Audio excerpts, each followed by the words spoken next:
बेटा हम लोगों ने लास्ट क्लास में पढ़ा था, लास्ट क्लास के अंदर, कि जो सर्किट होते हैं वो दो तरीके के होते हैं। एक होता है सीरीज सर्किट और एक होता है पैरेलल। ये हमारा सीरीज सर्किट है, जिसमें हमारे अप्लायंसेस एक के बाद एक लगे होते हैं। इस केस में पूरे सर्किट का जो टोटल रेजिस्टेंस है वो हमारा कितना हो जाएगा, आर के इक्वल होता है टोटल रेजिस्टेंस। तो टोटल रेजिस्टेंस किसके हो जाएगा हमारा, R1 + R2 के इक्वल। ये आया कहाँ से था, हम लोगों ने पढ़ा था कि जो भी हमारा जो सीरीज होता है, तो सीरीज में हमारा पोटेंशियल डिफरेंस, सॉरी करंट हमारा इसमें क्या रहता है, सेम रहता है। और पोटेंशियल डिफरेंस क्या करेगा इसके अंदर, वेरी करेगा। और इसके अंदर हमारा करंट क्या करता है, वेरी करता है। पोटेंशियल डिफरेंस सेम रहता है किसके अंदर, आपके कौन सा कनेक्शन है ये, पैरेलल कनेक्शन में। तो जो हमारा वेरी करता है हम उसी को कंसिडर करते हैं। तो पैरेलल में करंट हमारा वेरी करता है, तो पूरे सर्किट का जो करंट है वो हो जाएगा I1 आई। यहाँ तीन है हमारे, सबके अंदर करंट कितना होगा, I1 I2 I3। Ohm's law से हमारा क्या होता है, V is proportional to I। V किसके इक्वल होता है, IR। तो यहाँ से I की वैल्यू क्या होगी, V/R। I1 कितना होगा, V/R1, V/R2 और V/R3। पूरी इक्वेशन को V से डिवाइड करेंगे तो 1/R किसके होगा, 1/R1 + 1/R2 + 1/R3।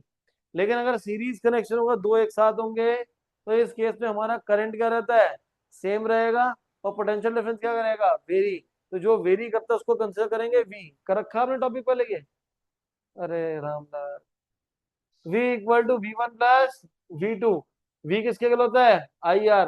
V1 कितना होता है, IR1। V2 कितना होता है, IR2। अब समझ लो, I का मतलब करंट होता है, R is resistance and V is potential difference. तो यहाँ पे टोटल रेजिस्टेंस तुम्हारा किसके इक्वल होता है, R1 + R2 के इक्वल। अब इसी के बेसिस पे हमने कुछ न्यूमेरिकल्स करने हैं बेटा, पहले ऑलरेडी कर चुके हैं। थोड़ा सा रिवाइज करते हैं, फिर उनका लेवल हम बढ़ाएंगे। ये क्लियर आप लोगों को नजर आ रहा है, ठीक है भाई।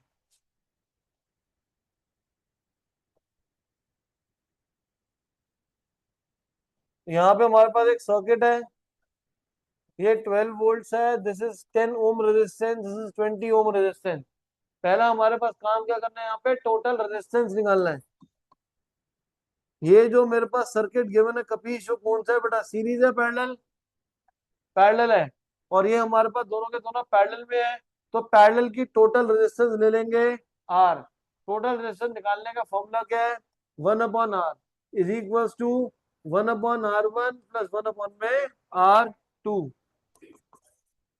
R1 की सबसे वैल्यू, ऊपर वैल्यू कितनी लिखी है, 10। R2 कितना लिखा हुआ है, 20। 10 और 20 का एलसीएम कितना होगा, 20। 10 के टेबल में 20 का आता है 2 ज़ा, 20 के टेबल में 10 का आता है 1 ज़ा। तो 1/R is equal to 3/20। Are की बेटा वैल्यू कितनी हो जाएगी, 20/3। तो टोटल रेजिस्टेंस कितना आ गया मेरे पास, 20/3। यहाँ पे 1/R की वैल्यू आई थी, रेजिस्टेंस को रेसिप्रोकल कर देंगे तभी आ रहेगा।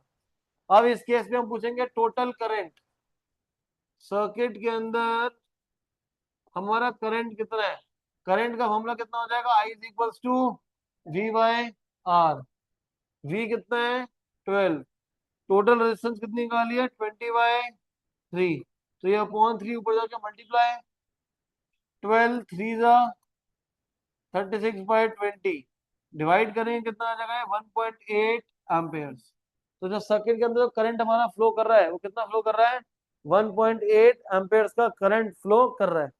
पैरेलल में वेरी क्या करता है, करंट वेरी करता है। तो इंडिविजुअल करंट निकालेंगे। I1 किसके हो जाएगा बेटा, V/R1। और I2 किसके हो जाएगा बेटा, V/R2। V हमारा कितना है, 12। R1 कितना है, 10। तो 12/10 इज 1.2। V कितना है, 12। R2 कितना है बेटा, 20, 0.6। दोनों का प्लस करो कितना होगा, 1.8। ये 1.8। तो वेरीफाई भी होगा कि हमने जो आंसर निकाले हैं वो सही है। एक और क्वेश्चन।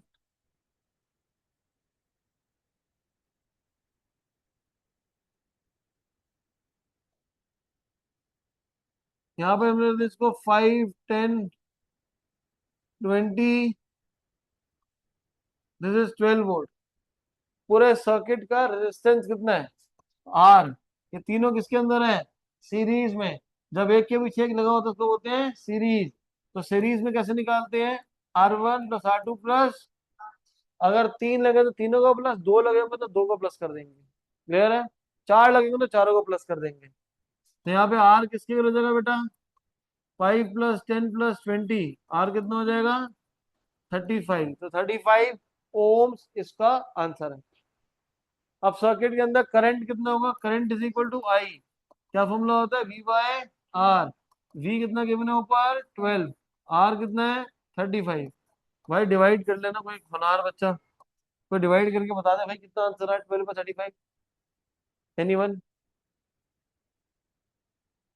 अब इसके अंदर वेरी क्या करता है, बताओ बता रखू फटाफट, कितना आ रहा है 12/35,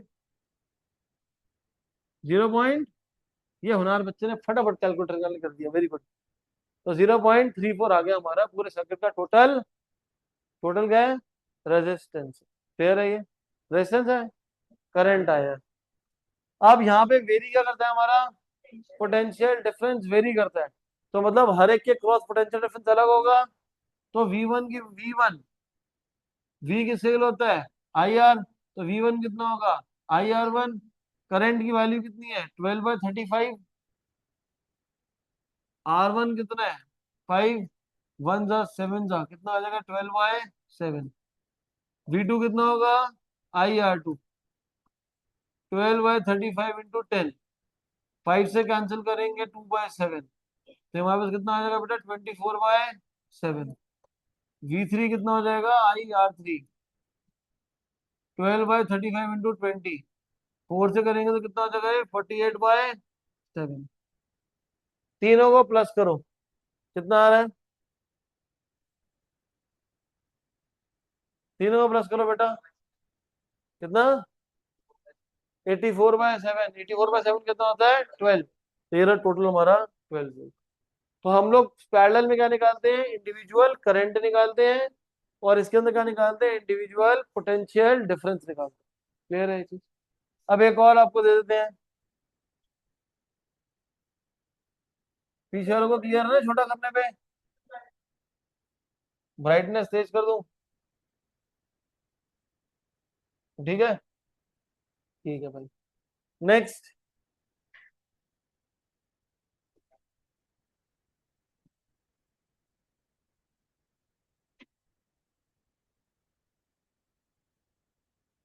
अब कुछ सर्किट हमारा इस टाइप का रहेगा।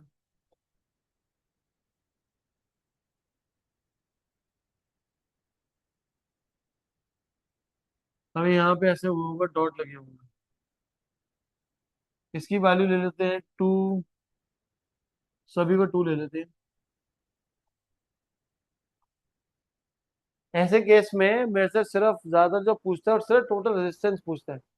तो टोटल रेजिस्टेंस यहाँ पे कितना होगा, कैसे करें। अब देखेंगे यहाँ से वायर आई, ये डॉट का मतलब है कि वायर ना स्प्लिट हो गई है, ऊपर अलग वायर है, वायर नीचे अलग है, ठीक है। अब ये जो ऊपर वाली वायर है, ये दोनों आपस में क्या एक साथ है, तो मतलब ये ऊपर हमारा कौन सा कनेक्शन होगा, सीरीज कनेक्शन होगा। नीचे कौन सा होगा हमारा, सीरीज कनेक्शन होगा। तो जब दोनों के दोनों सीरीज में है, तो यहाँ की जो टोटल रेजिस्टेंस होगी वो कितनी हो जाएगी, 2 + 2 कितना हो जाएगा ये 4। नीचे वाले का टोटल को हम लोग ले लेंगे R2, ये भी कितना हो जाएगा 2 + 2 कितना हो जाएगा 4 हो जाएगा। लेकिन यहाँ से वायर ऊपर अलग हो गई थी, यहाँ से वायर नीचे अलग हो गई थी। तो वायर ऊपर है और एक वायर नीचे है। अब ये दोनों के दोनों ऊपर वाले सीरीज में थे, ऊपर वाला सीरीज में था, नीचे वाला सीरीज में था, बट दोनों वैसे हो गए हैं, तो ये हमारे क्या होंगे आपस में, पैरेलल की सीरीज। ठीक है, हो जाएगा हमारा पैरेलल। तो पैरेलल का फॉर्मूला क्या होता है, 1/R इक्वल टू 1/, ऊपर वाला प्लस 1/, नीचे वाला, 1/4 प्लस 1/4 इक्वल 2/4 इक्वल टू 1/2। तो 1/R कितना हो गया 1/2, तो R कितना हो जाएगा बेटा 2 ओम। क्लियर है ये? तो 1/R हमारे पास कितना हो जाएगा 2 ओम्स आ जाएगा। क्लियर है यहाँ तक? डाउट बेटा, डाउट किसी का नहीं है? तो हम एक काम करते हैं, इसी क्वेश्चन को थोड़ा सा और एक्सपांड कर देते हैं। अब इस क्वेश्चन को ऐसे एक्सपांड कर देते हैं हम,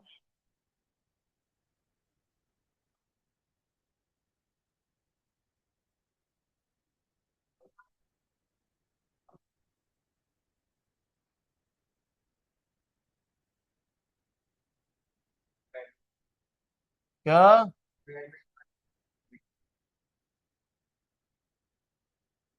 कह रहा कोई मीटिंग में एडमिट होना चाहता है। हाँ जी चाहता है भाई, जोरदार। मैं भी हॉस्पिटल में एडमिट होना चाहता है। हाँ भाई, सर थोड़ा सा टेढ़ा मेढ़ा हो गया, लेकिन आपको सॉल्व करना है। ये सारे के सारे जो रेजिस्टेंस हैं, ये हमारे सारे रेजिस्टेंस बेटा 2 ओम्स के हैं। ये सारे रेजिस्टेंस 2 ओम के हैं। तो यहाँ पे हमें क्या निकालना है, टोटल रेजिस्टेंस निकालना है। ट्राई करो बेटा सब लोग। ये इस वाले क्वेश्चन में वायर जब हमारी यहाँ से ऊपर गई है, तो ये दोनों किसमें है, पैरेलल में है। तो ये दोनों हमारे पैरेलल में है, तो इसका टोटल रेजिस्टेंस को r डैश ले लेते हैं। तो ये किसके हो जाएगा हमारे पास, 1/2 plus 1/2, 2/2 equal to 1। So 1/r dash 1 आया है, तो r डैश की वैल्यू कितनी आ जाएगी, 1 ओम आई है। ऐसे ही यहाँ पे ये दोनों का total resistance r double dash होगा। सो r डबल डैश भी कैसे निकालोगे, सेम मेथड से 1/2 प्लस 1/2, 2/2 1। तो r डबल डैश भी कितना आ जाएगा, 1 ओम आ जाएगा। क्लियर। ऐसे ही ये दोनों नीचे, ये भी 1 है और ये भी हमारा कितना होगा, 1। तो कह सकते हैं, अरे मेरे भाई रुक जाए एक मिनट, ये r ट्रिपल डैश हो जाएगा और ये r4 हो जाएगा, मतलब ये। सो r ट्रिपल डैश और r4, इसकी वैल्यू कितनी हो जाएगी, 1 ओम के इक्वल आएगा। लेकिन ये ऊपर r1 और r डैश और r डबल डैश, ये दोनों किसमें है, सीरीज में। ये पैरेलल में था, ये निकाल लिया। ये पैरेलल में था, तो इसका भी निकल गया। लेकिन ये दोनों का कॉम्बिनेशन आपस किसमें है, सीरीज में है। तो ऊपर वाले का कॉम्बिनेशन को लेते हैं r1। r1 किसके लिए होगा, r dash plus r double dash, क्योंकि ये दोनों के दोनों आपस में किसमें है, सीरीज में है। तो आ जाएगा 1+1, ये कितना हो जाएगा हमारे पास, 2 आ जाएगा। क्लियर है ये, 1+1 हमारे पास कितना आ जाएगा, 2 के इक्वल है ये। अब ऐसे ही दोनों नीचे वाले जो है, इसके लिए टोटल ले लेंगे r2। इस पूरे का 1 था, इस पूरे का 1 था, ये दोनों पैरेलल में थे, बट ये आपस में किसमें है, सीरीज में। तो ये हमारे पास हो जाएगा r triple dash plus r4। सो r2 हो जाएगा बेटा 1+1, r2 हो जाएगा बेटा 2। क्लियर है ये चीज, r2 कितना हो जाएगा हमारे पास, 2 ओम। अब ऊपर वाले का कॉम्बिनेशन ये रहा, नीचे का कॉम्बिनेशन ये रहा। तो ऊपर और नीचे वाले दोनों आपस में किसमें है, पैरेलल में। तो पैरेलल को क्या लिखेंगे, 1/r1 प्लस 1/r2। 1/2 प्लस 1/2, 2/2 कितना हो जाएगा, 1। इसका मतलब r की वैल्यू कितनी हो जाएगी, 1 ओम हो जाएगी। समझ आ गया ये, डाउट इसमें। Next question.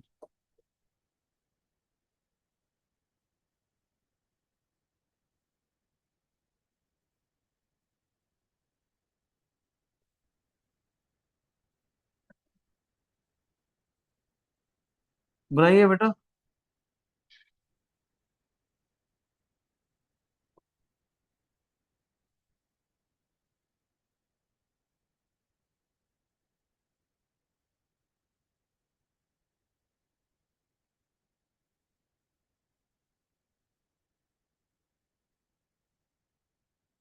यहाँ पे भी 2 ओम लेने थे सभी को।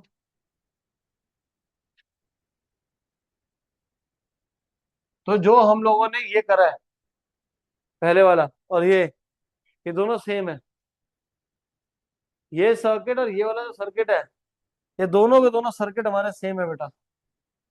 ठीक है जी, तो दोनों में कुछ डिफरेंस नहीं है, दोनों सेम है। अब देखो ये दोनों किसमें है, ये दोनों किसमें है, पैरेलल में। तो इसकी रेजिस्टेंस हो जाएगी हमारी आर डैश। ये कितना हो जाएगा, 1/r dash equal to 1/2 plus 1/2, 2/2 1। तो r डैश कितना होगा, 1। ये दोनों भी किसमें है, पैरेलल में।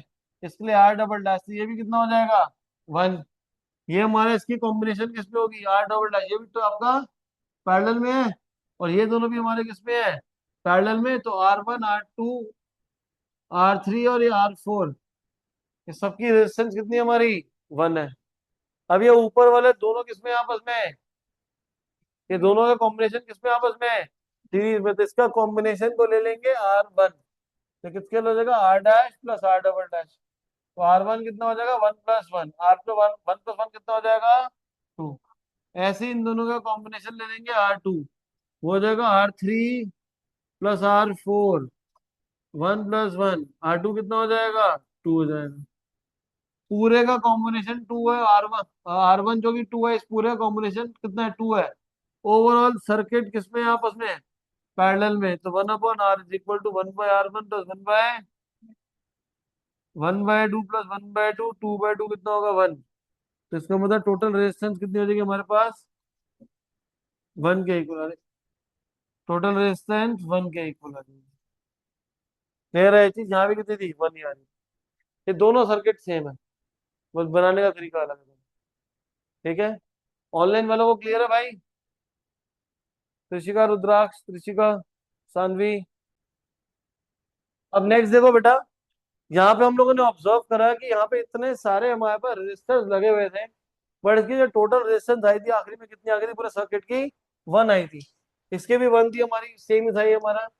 अब इस केस में हम लोगों ने देखा था कि सारे के सारे हमारे किस्मत है सीरीज में थे, तो इसकी टोटल रेजिस्टेंस 35 ज्यादा हो गई इस केस में। यहाँ पे दोनों पैरेलल थे, इंडिविजुअल 10 और 20 था, बट यहाँ पे टोटल कितना आया था, 6.67।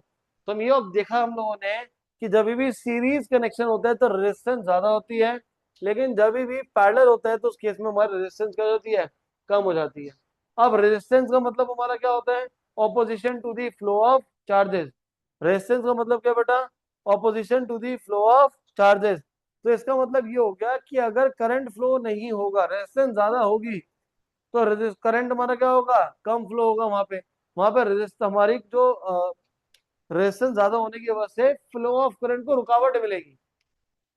जब किसी चीज को रोकोगे तो क्या होगा, जैसे तुम एकदम से मम्मी तुमने जाना है पार्टी भी जाना है, नहीं जाना मम्मी बोल देती है, तो मम्मी क्या कर रही है, रेजिस्टेंस प्रोवाइड कर रही है। तो उसमें केस में तुम क्या हो जाते, गुस्सा हो जाते हो, अरे क्या है मना करते रहते हो।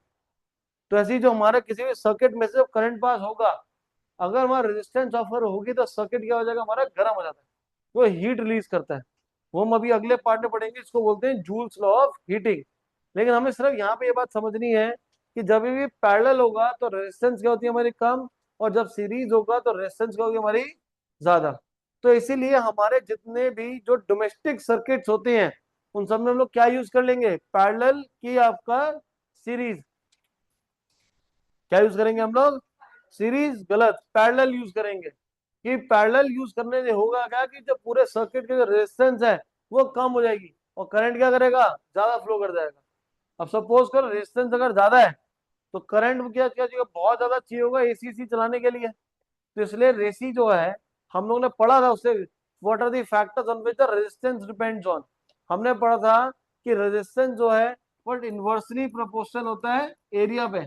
तभी तो एसी की जो वायर है वो मोटी होती है। एसी की वायर मोटी क्यों है, इससे एरिया क्या होगा, ज्यादा। तो रेजिस्टेंस क्या हो जाएगा, रेजिस्टेंस हो जाएगा कम। और ओम्स लॉ से क्या था, V = IR। आई किसके लिए होता है, V/, अगर आर कम हो जाएगा तो आई क्या हो जाएगा, बढ़ जाएगा। क्लियर है, तो इसीलिए एसी के साथ मोटी वायर लगी होती है, क्योंकि रेजिस्टेंस जो एरिया का होगा ज्यादा तो रेजिस्टेंस होगा कम, तो करंट भी क्या होगा, ज्यादा। नए फोन के जो चार्जर आ रहे हैं, चार्जर की वायर भी मोटी है, वायर मोटी तो एरिया ज्यादा, रेजिस्टेंस कम और करंट क्या हो जाएगा, ज्यादा फ्लो करेगा। तभी तो आगे देख लो 100 वाट के चार्जर आते हैं, फोन 10 मिनट में, 15 मिनट में, 20 मिनट में फोन चार्ज कर रहा है। रीजन ये है कि सिंपल वायर को हमने मोटा कर दिया, ज्यादा अमाउंट में करंट क्या करेगा, फ्लो करेगा वहां। क्लियर है ये चीज। ऑल्सो आप लोग दिवाली के टाइम में एग्जांपल भी था पिछली बार भी कि, तो दिवाली के टाइम पे जो सस्ती वाली जो लाइट्स होती है वो सारी सारी लाइट हमारी कनेक्शन किसमें होता है, वो सीरीज कनेक्शन। अगर कोई भी एक बल्ब उसमें से यूज होना बंद हो जाता है तो पूरी उसके आगे की जो लाइट है वो हमारी फेरी लाइट चलती नहीं है। क्यों होता है ऐसा, क्योंकि जो कहीं पे एक बल्ब बीच में फ्यूज हो जाता है, तो वो एक बल्ब फ्यूज होने की वजह से तो उसके आगे का जितना भी करंट है वो हमारा फ्लो नहीं कर पाएगा। जब करंट आगे फ्लो नहीं करेगा तो आगे पूरी की पूरे हमारे जो कनेक्शन है खराब। तो इसलिए घर में भी ऐसा नहीं, हम लोग यूज नहीं करते, घर में यूज करते हैं पैरेलल। अगर फैन खराब हो गया तो लाइट और एसी तो चलते रहेंगे, अगर लाइट खराब हो गई तो बाकी सारे अप्लायंसेस चलते रहेंगे उस केस में। क्लियर है ये चीज। हम लोगों ने पैरेलल कनेक्शन में देखा था ना यहाँ पे कि जब यहाँ से हमारी वायर जा रही है तो स्प्लिट ऊपर होकर अलग जा रही है, नीचे होकर अलग जा रही है। अगर ये खराब भी हो गया ऊपर में तो क्या फर्क पड़ता है, नीचे वाले तो सारे काम करते ही रहेंगे। क्लियर है ये चीज। तो क्वेश्चन आपके एग्जाम में आता है, what do we use in the domestic circuit, we use the parallel circuit as in case, because of the parallel circuit the total resistance is less as compared to the resistance in the series connection. Clear है ये चीज? Also the amount of current of the individual appliances can be flowed accordingly, क्योंकि parallel में क्या होता है, सबको जितना करंट चाहिए उसके अंदर उतना ही हमारा फ्लो करेगा। पढ़ा था हमने, करंट आपका पैरेलल में क्या वेरी करता है, करंट वेरी करता है, और हमारा सीरीज में क्या वेरी करता है, पोटेंशियल डिफरेंस वेरी करता है। क्लियर है यहाँ तक? इसके बाद हमारा एक और दो क्वेश्चन इस पे प्रैक्टिस करते हैं, फिर अगला टॉपिक हम स्टार्ट करेंगे। नेक्स्ट देखिए, यहाँ पे हमारा पास एक और सर्किट है।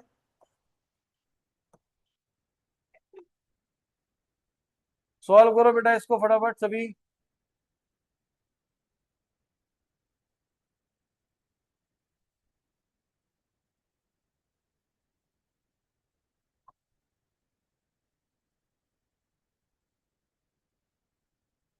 Find the total resistance of the circuit.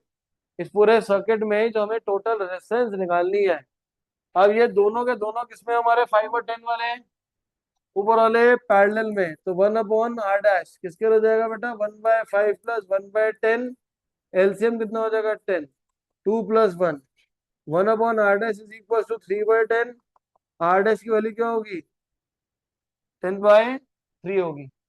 ये तीनों किसमें होंगे, हमारे पैरेलल में। तो 1/r डबल डैश किसके लिए हो जाएगा, 1/5 प्लस 1/10 प्लस 1/15 है। 5 10 15 के एलसीएम कितना होगा, 30। 6 प्लस 3 प्लस 2, ये हमारे पास हो जाएगा बेटा 11/30। आर डबल डैश हो जाएगा 30/11। क्लियर? इसका कॉम्बिनेशन 10/3, इसका कॉम्बिनेशन 30/11, बट दोनों आपस में किसमें लगे हुए हैं, सीरीज में। तो सीरीज किसमें हो जाएगा, R equal to R dash plus R double dash. 10/3 plus 30/11। 3 और 11 का एलसीएम कितना होता है, 33। 11 10 का 110, 3 इंटू 30 इज इक्वल टू 90। ये हो जाएगा 200/33 हो जाएगा। कितना हो जाएगा हमारा, 200/33। क्लियर है ये चीज? ऑनलाइन वालों को भी क्लियर है भाई? नोट कर लेना इसको।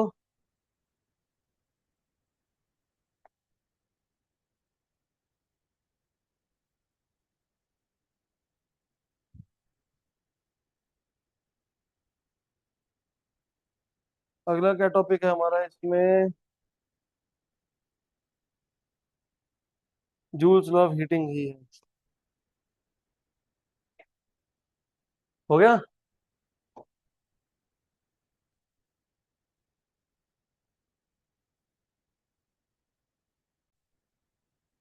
नेक्स्ट हम देखेंगे बेटा, हमारा अगला टॉपिक जो है, हमारा अगला टॉपिक है बेटा heating effects of the electric current. तो किसी भी सर्किट में से बेटा करंट अगर पास होगा तो वहां पर रेजिस्टेंस ऑफर होगी ही होगी, और रेजिस्टेंस होने की वजह से वहां पे हमारी हीट भी प्रोड्यूस होगी। अब सबसे पहले हम पढ़ेंगे, आपने पढ़ा था 9th स्टैंडर्ड फॉर्मूला पावर का। पावर का हमारा बेटा फॉर्मूला क्या होता है, वर्क डन अपॉन में टाइम, पावर के लिए पी, डब्ल्यू अपॉन में टाइम के लिए क्या हो जाएगा, टी हो जाएगा। अब आपने पोटेंशियल डिफरेंस का फॉर्मूला पढ़ता है, पोटेंशियल डिफरेंस क्या होता है, V is equal to W upon में क्यू। तो यहाँ से डब्ल्यू की बेटा वैल्यू कितनी आएगी, वी क्यू। डब्ल्यू की जगह पुट करेंगे हम लोग क्या, वी क्यू। डब्ल्यू की जगह क्या आ जाएगा यहाँ पे, वी क्यू आ जाएगा हमारे पास। क्लियर है ये? इसके बाद हमारे पास यहाँ पे क्यू बाय टी भी है। तो क्यू बाय टी को क्या करेंगे, आपने सबसे पहला फॉर्मूला पढ़ता, I is equal to q by t. तो वी क्यू बाई टी को स्प्लिट कर देंगे, v multiplied by q by t, और क्यू बाई टी हमारा किसके इक्वल हो जाएगा, आई के इक्वल। तो पावर का बेटा पहला फॉर्मूला क्या आ गया, power equal to we I. एक फॉर्मूला क्या था, power equal to work done upon time. Work done की वैल्यू पुट करी V Q, Q by T कितना होता है, आई। तो फॉर्मूला आ गया। अब आपने ओम्स लॉ पढ़ा है, ओम्स लॉ में वी किसके इक्वल होता है, आई आर के। तो वी की जगह पुट कर देंगे I R into I. I into I is equal to I square. तो क्या आंसर आ जाएगा, power is equal to I square are.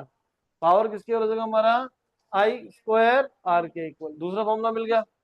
Next, यहां से अगर मैं आई की वैल्यू निकालूं, आई कितना होगा, वी बाय आर।